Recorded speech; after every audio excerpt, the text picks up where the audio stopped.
여러분, 새해를 맞이하면서 본 교회가 슬기로운 잠언 생활이라는 표를 허락받았습니다. 왜냐하면 성경 가운데 지혜서라고 말씀하시는 이 구체적인 내용을 담고 있는 잠언서는요, 정말 그 말씀 그대로 우리에게 삶의 지혜를 주고 있기 때문입니다.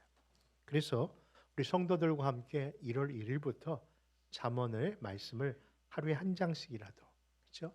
1일이면 1장, 2일이면 2장. 그래서 계속 읽고 있는데 어떻게 11장까지 잘 읽고 계십니까? 여러분들이 훨씬 성경 전체를 읽자는 것보다 편안한 마음속에 얼굴을 보는 거 보니까 읽고 있는 것이 확실한 것 같습니다. 그럼 매일 아침마다 제가 안 하던 짓 하거든요. 성경을. 왜냐면은 우리 동산직이라는 특별한 그 단체 방에다가 뭘 하나 띄우는 것은요, 아주 조심스럽습니다. 왜냐면은 공식적인 것 외에는 가급적 거기에는 어떤 글을 올려서도 안 되고 또 반응을 해서도 안 되는데, 혹시나 또 너무 반응을 할 거나 또 그럴까봐 좀 걱정이 됩니다만은, 이 한 달간은 제가 한 달만은 31장까지는 제가 이렇게 올리고, 그 다음부터는 각 선교회로 통해서 이렇게 말씀을 전해드리겠습니다. 그러면 선교회에서는 얼마든지 소통할 수 있지만은 공식적인 100여 명이 넘는 그 단체방에서 뭐 이렇게 표현하는 건요, 이거 다른 사람들에게는 또 불편함이 될 수 있기 때문에 그렇게 해주시는 것 이해해 주셨으면 합니다. 어쨌든 매일 이렇게 말씀을 나누고 있는데, 어떻게 지혜 말씀들을 여러분들이 많이 지혜롭게 하고 계신지 한번 묻고 싶네요. 어떻게 많이 지혜로워지셨나요? 네, 전혀 아닌 것 같은데.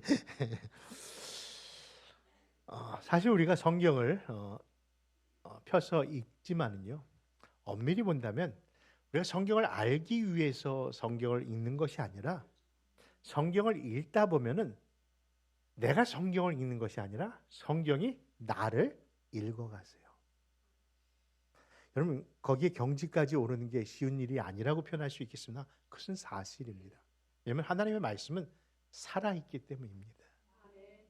살아있는 하나님의 말씀이 우리 안에 들어오면요, 우리가 어떤 존재였고 또 지금 어떤 존재의 모습을 갖고 있는지 그 상태까지 마치 거울을 보듯이 보여지게 하기 때문에, 성경을 우리가 읽는다고 읽지만 결국 성경이 나를 읽혀지는 시간으로 사용하고 있는 거예요. 그런 의미에서 디모데후서 3장 16절에 보니까 하나님의 말씀은 뭡니까? 성령의 감동으로 되었기 때문에 이 말씀이 우리에게 교훈이 되고, 우리를 때로는 책망도 하고 때로는 채찍질도 하면서 결국은 바르게 의롭게 함으로 하나님의 사람으로 만들어 가신다라고 이야기하고 있는 것을 보면, 정말 하나님의 말씀은 우리 안에서 살아 역사하는 줄 믿습니다. 그런 의미에서 가장 구체적인 삶의 내용들을 성경 속에 적어놓은 이 잠언의 말씀은요, 그냥 평상시 읽는 것처럼 한번 읽고 끝날 것이 아니라 이 말씀을 정말 진지하게 귀를 기울여서 들어야 하는 말씀이라고 생각됩니다. 여러분, 듣는다. 한문으로 보니까요, 들을 문이라는 게 있잖아요. 우리가 들을 문, 듣는다 할 때, 근데 한문에 그 문, 듣는다는 것이 문자만 있는 게 아니라 또 하나 글자가 있는데 혹시 아십니까? 들을 청이란 단어가 있다는 거 봤습니다. 그렇죠? 그게 뭐 어떻게 다를까 생각해 보니까요, 어떤 소리는 내가 귀를 기울이지 않아도 그냥 저절로 들려지는 소리가 있어요. 뭐 세상에 소음이라든지 무슨 일, 누가 왔나 보다, 무슨 소리가 나나, 야 비가 오나, 뭐 문짝이 열렸나, 바람 소리가 들리네.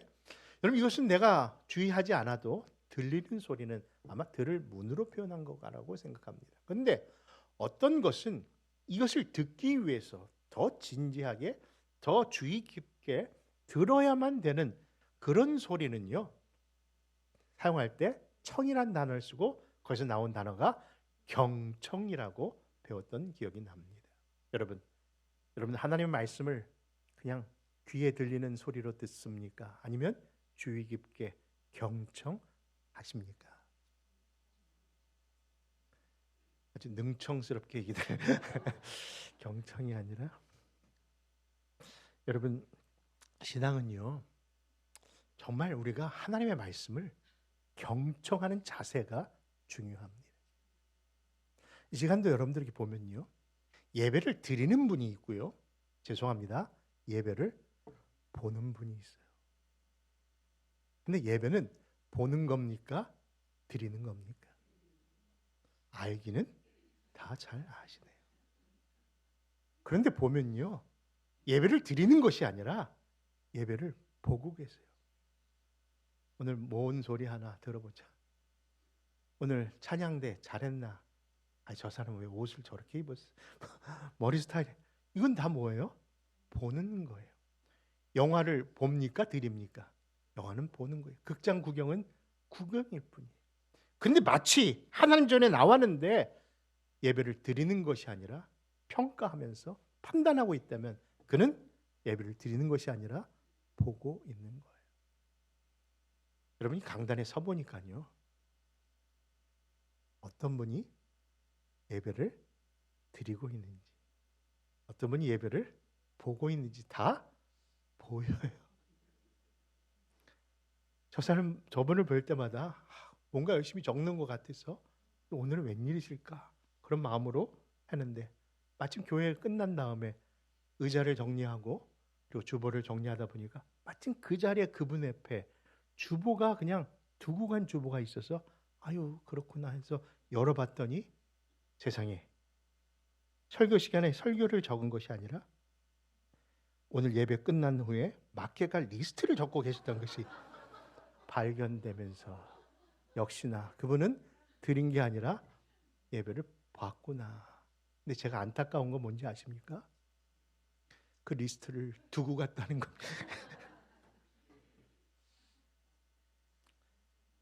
사랑하는 성도 여러분, 우리 하나님 앞에 온전히 드리십시다.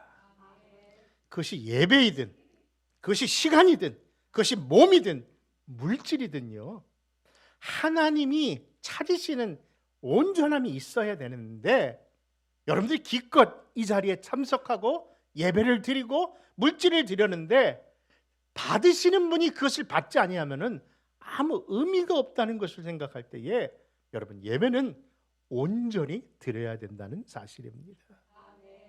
그런 의미에서요 예배는 참여하는 데 의의가 있는 것이 아니라 온전히 마음을 다하고 힘을 다하고 심지어는 목숨까지 다하여 드려야 되는 그런 경청, 그런 바른 자세가 여러분 그 예배의 삶에만 아니라 그 영적인 모든 삶에 득이 되고 능이 될 줄 믿습니다.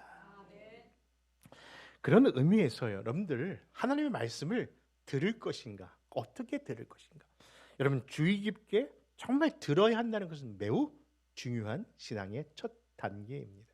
지난주에 솔로몬이 하나님께 성전을 올려드리고 축복받았다는 얘기를 하면서 하나님께서 내가 너에게 무엇을 줄고 하라는 질문 속에 그가 뭘 구하지 않았다고요? 그렇죠. 자기에게 부를 구하지 않고 명성을 구하지 않고 장수의 비결을 구하지 않고 뭘 구했다고요?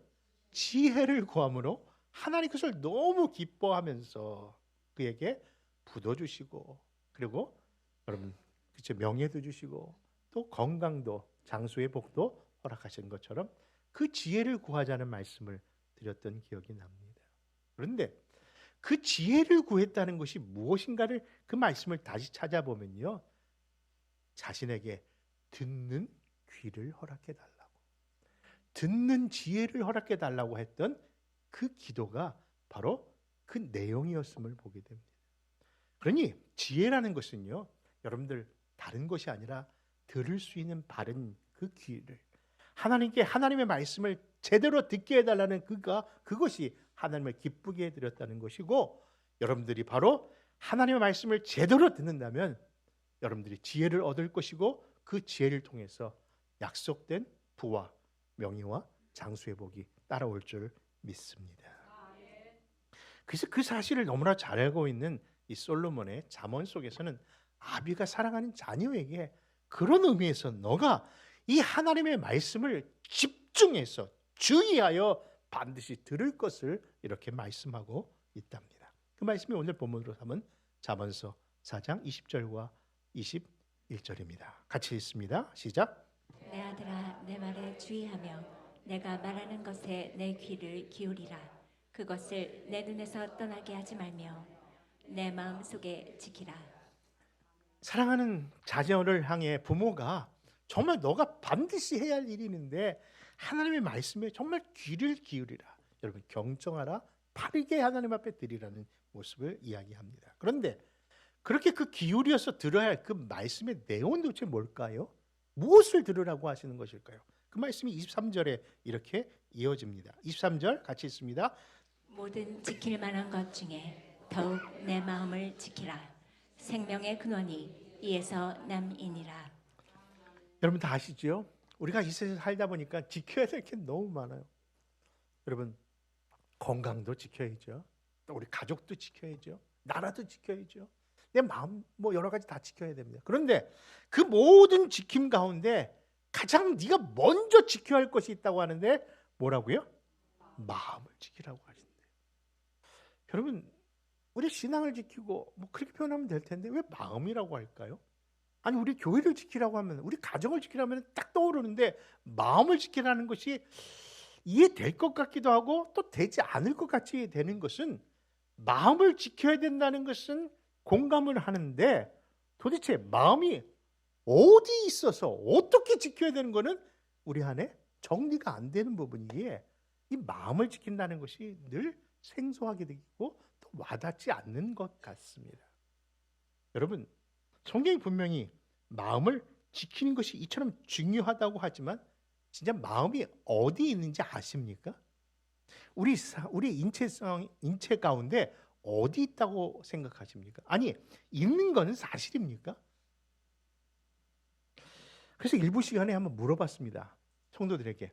여러분들이 생각하는 마음이 우리 안에 있다면 마음은 우리 몸 가운데 어디 있는 건지 다 같이 한번 하나, 둘, 셋 하면은 한번 짚어보십시오라고 했더니 2부에서도 해달라는 느낌처럼 들려서 여러분들에게 한번 묻습니다. 여러분, 한번 곰곰이 생각하시고, 마음이 정말 있다면 이 마음은 내 몸 가운데 어디에 있는 것일까요? 하나, 둘, 셋 하면 한번 저만 바라보십시오. 괜히 옆 사람 보면서 컨닝하지 마시고, 따라하지 마시고, 정말 한번 여러분이 생각하는 마음은 어디에 있는지 우리 한번 짚어봅시다. 하나, 둘, 셋. 아니, 다각자로 표현하시는데 어떤 분은 여기 있다 하신 분도 있고, 어떤 분은 또 여기 있다 하신 분도 있고, 어떤 분은 여기 있다고 하시는 분 보고, 어떤 분은 뭔 소리야 하면서 전혀 반응을 안 하시는데, 여러분, 마음이 어디 있는지는 잘 모르겠으나 늘 우리 인류가 살아오면서 이 마음을 표현할 때 보면요, 이 마음이라는 명사 뒤에 어떤 동사를 집어넣어도요, 다 그게 표현되는 거 보면 마음이라는 게 분명히 있는 것이라는 그런 것이 증거되는 것은 아닐까. 여러분 보십시오. 마음을 주다. 아니, 보이지도 않는데 뭘 줬다고 하는지. 저도 늘 우리 집사람에게 내 마음은 줬잖아 하는데 언제 줬냐고. 뭔가 이렇게 만져지는 걸 줘야 좋은 거지. 마음을 준 거는 인정을 못 받는 것 같아요. 전 한결같은 마음으로 섬기는데, 비록 그것이 한결이라서 그렇지만 여러분, 우리가 늘 줬다 또 받았다 하는데 이게 보이지 아니하는 것을 줄 수 있는 것일까요? 받을 수 있는 것일까요? 심지어는 마음이 찔린다, 마음이 아프다, 마음이 분주하다, 내 마음이 지금 정말 못 견딜 정도 힘들다. 아니, 분명히 모든 단어에, 그렇죠? 동사의 단어를 써도 이 말이 되는 것은 분명히 뭔가가 있기 때문에 되는 것 아닐까요? 그런데 여러분, 분명 이 마음이 어디 있는지는 잘 모르겠으나 수많은 표현을 사용할 수 있다는 것은 마음이 분명히 존재한다는 것을 증거하는 겁니다. 그런데 인류가 아직까지 그 마음의 정확한 위치가 어디 있는지, 아직도 이 자리에 어떤 분 여기 있다, 여기 있다라고 하시는데 과연 어디 있는지는 모르나 분명히 우리 누구도 다 그 마음의 존재를 인지하는 것 같습니다. 근데 성경은요, 마음이 어디 있는지 그것을 한번 찾아보라고 하지 않고요, 있는 것을 전제하면서 너의 마음을 반드시 지키라고 하셨다는 것이 그 대답의 어떤 비결일 겁니다. 여러분 보십시오. 복음서에 보니까 예수님께서 겟세마네 동산에 올라가서 정말 이제 큰일을 앞두고 십자가를 앞두고 기도하시는데 홀로 기도하신 것이 아니라 함께 제자들과 함께 오르셨습니다. 그때 너희들도 깨어서 나와 함께 같이 기도하자고 했는데 와서 보니까 그들이 뭐예요? 다 졸고 있어요. 그때 예수님께서 그 제자들에게 뭐라고 합니까? 너희가 마음에는 원이로되 뭐가 약하다? 육신이 약하다.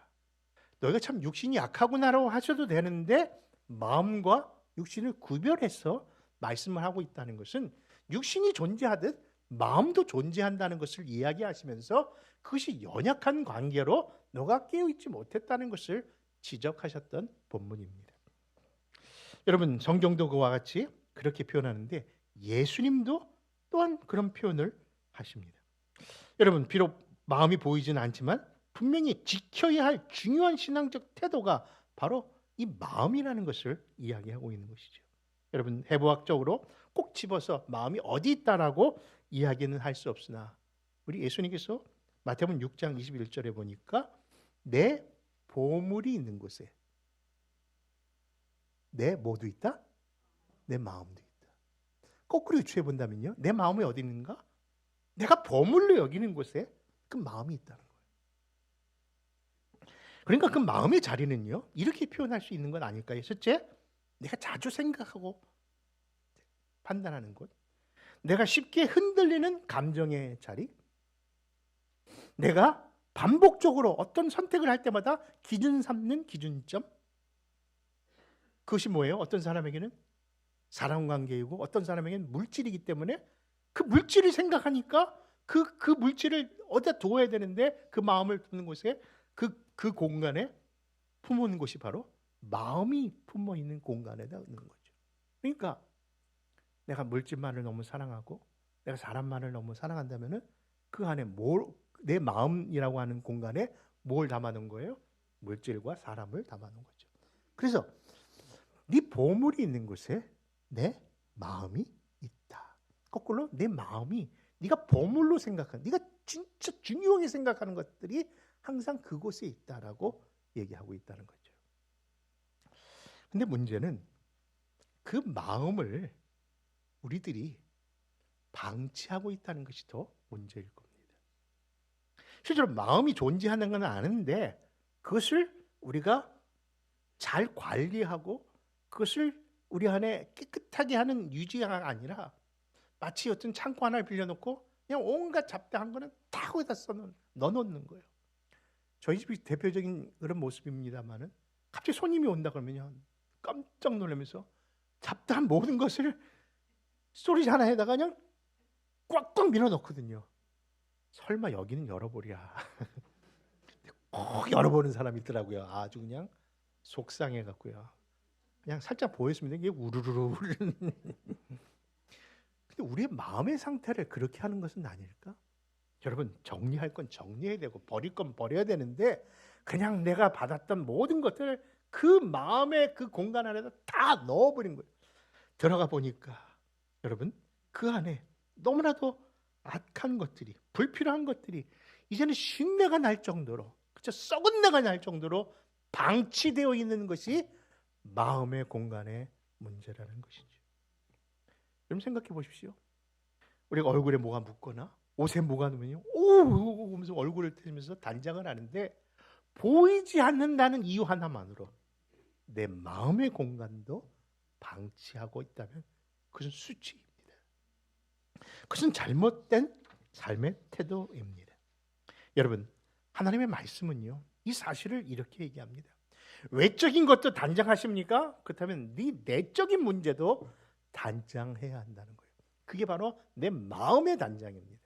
이에 대하여 베드로전서 3장은 이렇게 말씀합니다. 3절과 4절 말씀 한번 읽어볼까요? 같이 있습니다. 시작. 너희의 단장은 머리를 꾸미고 금을 차고 아름다운 옷을 입는 외모로 하지 말고 오직 마음에 숨은 사람을 온유하고 안정한 심령에 썩지 아니할 것으로 하라.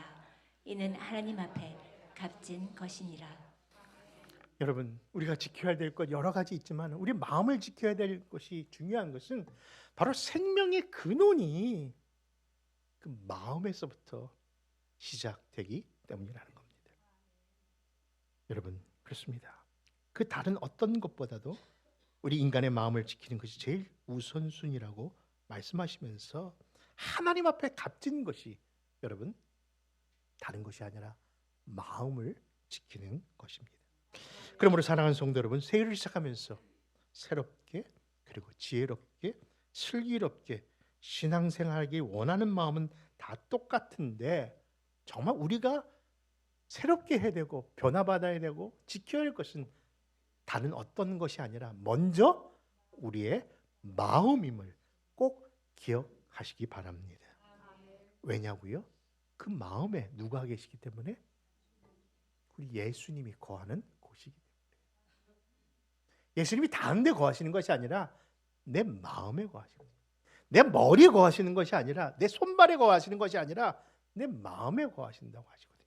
왜냐하면 사람이 마음으로 믿어 의에 이르고 입으로 신하여 구원에 이른다는 그 구원 논리도 우리 마음속으로부터 바로 시작되었다는 것을 이야기합니다. 하나님이 주목하는 것도 우리 외모가 아니라 우리 사람은 뭐만 보지만은 중심만 보지만 하나님은 중심을 보시는 사람은 외모만 보지만 하나님은 뭐예요? 그렇죠. 마음을 보신다는 거예요. 이처럼 마음이 우리의 삶의 중요한 그런 장소인 것을 생각한다면 우리가 이것을 함부로 방치하거나 외면해서는 안 되는 것이죠. 그런데 여러분들, 우리 마음의 상처가 얼마나 많습니까? 사람과의 대화 속에, 관계 속에서, 어떤 환경과 여건 속에 그 상처를 치유받지 않고 내버려둔 결과가 어떤 상태까지 이른지 아십니까? 이에 대하여 예레미야서 17장은 이렇게 마음을 표현합니다. 9절에서 11절 말씀 찾아 있습니다. 시작. 만물보다 거짓되고 심히 부패한 것은 마음이라. 누가 능히 이를 알리오마는 나는 여호와의 심장을 살피며 폐부를 시험하고 각각 그의 행위와 그의 행실대로 보응하나니 보리로 치부하는 자는 자고새가 낳지 아니한 알을 품은 같아서 그의 중년에 그것이 떠나겠고 마침내 어리석은 자가 되리라. 그러므로 사랑하는 성도 여러분, 그런 마음을 우리가 지켜야 되는데 어떻게 지키는 것일까요? 그것을 지혜자가 바로 사랑하는 아들에게 그 지혜를 지키는 것을 이렇게 말씀했던 겁니다. 우리 다시 한번 오늘 본문 20절과 21절을 다시 한번 읽겠습니다. 시작. 내 아들아, 내 말에 주의하며 내가 말하는 것에 내 귀를 기울이라. 그것을 내 눈에서 떠나게 하지 말며 내 마음속에 지키라. 여러분, 그 구체적으로 하나님의 그 우리 허락하신 이 마음을 지키는 것은요, 시편 119편에 보니까 바로 그것이 다른 것이 아니라 바로 하나님의 말씀임을 이렇게 이야기합니다. 우리 한번 119편 9절과 11절 말씀 또 이어서 있습니다. 시작. 청년이 무엇으로 그의 행실을 깨끗하게 하리이까? 주의 말씀만 지킬 따름이니이다. 내가 전심으로 주를 찾았사오니 주의 계명에서 떠나지 말게 하소서. 내가 주께 범죄하지 아니하려 하여 주의 말씀을 내 마음에 두었나이다. 주의 말씀을 내 마음에 두었나이다. 여러분, 새해 되니까 New Year Resolution이라고 해서 새 결심들을 자꾸 하시더라고요. 어떤 분의 기도 제목 내용이 보니까, 목사님, 올해 한 해는 절대로 욕심내지 않고 정말 순종하며 살겠습니다. 그렇게 표현하신 분이 있는데, 또 어떤 분은요, 올해는 성질내지 않고 내 성격 죽이면서 살겠습니다. 그렇게 얘기하신 분도 있었어요.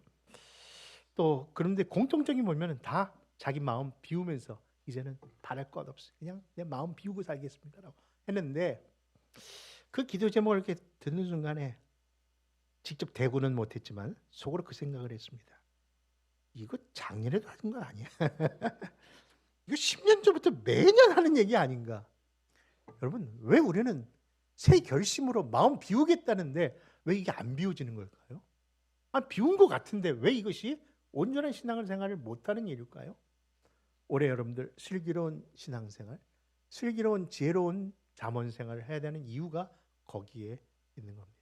여러분, 기독교는요, 우리가 믿는 이 신앙은요, 마음을 비우는 게 아니에요.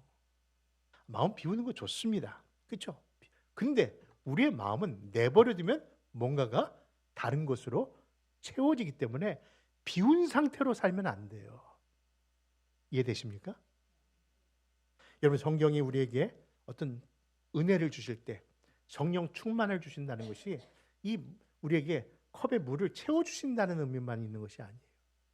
여러분, 하나님은요, 우리에게 그냥 채우는 것이 아니라, 빈잔을 채우시는 것이 아니라 그 잔이 철철 넘치게 주신다고 하셨어요.